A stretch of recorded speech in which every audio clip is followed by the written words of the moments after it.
Hi guys! Welcome to my YouTube channel, LMP TV Vlog. So ang ating video ngayon is mangunguha tayo ng palaka guys. Bakit nga ba kukuhanin natin itong mga palaka? So aalamin natin. So bago ang lahat dyan, sa hindi pa nakasubscribe sa aking YouTube channel, please subscribe, like video, share with your friends, and hit bell button for getting all notifications para updated kayo sa aking mga bagong videos na dadating pa.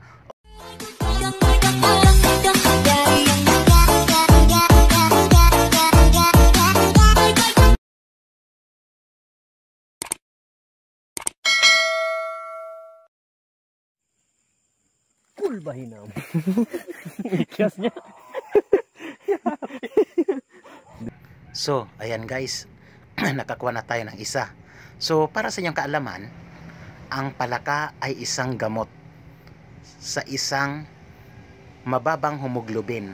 Katulad sa akin guys, na na-hospital ako noong last February, and then super ang baba ng dugo ko guys. So, dapat is minimum 13 to 14 ang ating hemoglobin.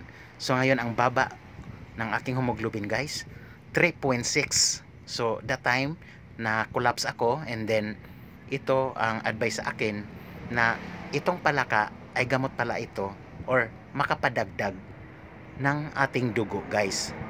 So, at ma-vitamins ito. So, ito siya ay kinukuha sa hating gabi guys, dahil matutulog sila, himbing na yung pagkatulog nila guys. Ayan. So, medyo madilim-dilim. Ang oras natin ngayon ay mga 1 AM in the morning. So, andito tayo sa labas. Mangunguha tayo guys. So, para sa kaalaman sa lahat, ito ay kailangan lutuin ng maigi. At saka, dapat ang magkatay nito guys is marunong. Dahil nakakalason din ito guys kapag nagkamali ka. So, ngayon, ang nahuli nating mga palaka is dinadala na natin dito sa ilog. Parang maganda siya pagkalinis guys, kasi kapag doon nyo sa bahay na gagawin ay magastos tayo sa tubig. So pag dito naman sa ilog, so ang daming tubig, hindi tayo mamumblema dahil sa ngayon andito tayo sa ang mundo to bukiran o probinsya. So ito lang talaga yung sinasadya natin para makakuha tayo. At saka ayan, yung mga kasama natin is nagluluto din tayo ng kamuti, sa Bisaya and Balanghoy. Ayan, kung nakikita nyo dyan nasa bowl, yun yung finished product ng ating palaka guys. So bisibisihan ang mga person para dyan sa ating food na preparation para mamaya. Okay. So tsaka walang problema pag dito natin ito nililinisan dahil sagana tayo ng tubig. So ang sarap nito guys. Ayan, kung nakikita nyo, andyan yung sa bowl, yung finished product natin. Okay? So hindi ganon kadali guys kapag nangunguha tayo ng palaka guys. Tapos ang daming benefits nito guys. Kaya nga lang, mag-iingat sa pagluluto dahil ito ay hindi basta-basta. Alright? So nagkatuwaan pa yung mga kasamahan natin. Okay? So ang sarap din maligo dahil malamig sa ilog ngayon. Ayan ang finished product natin guys. Alright, kung nakikita nyo, yun yung mga palaka. So mga 20 pieces lang yan, dahil ang importante makakain lang ako na pandagdag ng dugo natin dahil super baba ang hemoglobin. Alright, so napaka fresh dito, tsaka mahangin at ang lamig dahil maaga pa lang ngayon.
'Di ba kung naalala nyo guys, 'di ba doon sa pandesal ng Maynila, yan ang brand name, pandesal ng Maynila.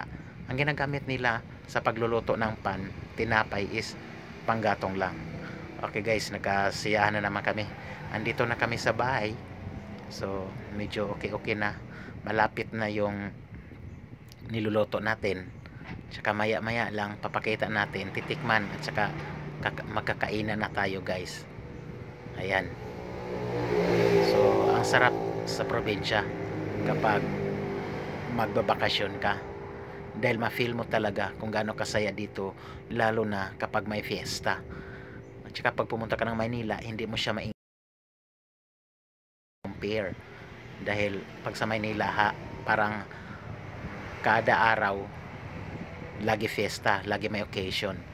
Ayan na guys, let's eat. Ayan, okay. So medyo kaunti lang yan guys, importante makakain lang tayo. Ayan. So yan ang adobo, lutong adobong palaka. Alright. So wow, yummy yummy, super sarap. So pag nag-adobo kayo, kailangan kaunti lang ng tubig guys, tsaka damihan yung mga ricado like sibuyas, and lagyan mo rin ng paminta pang adobong ricado guys.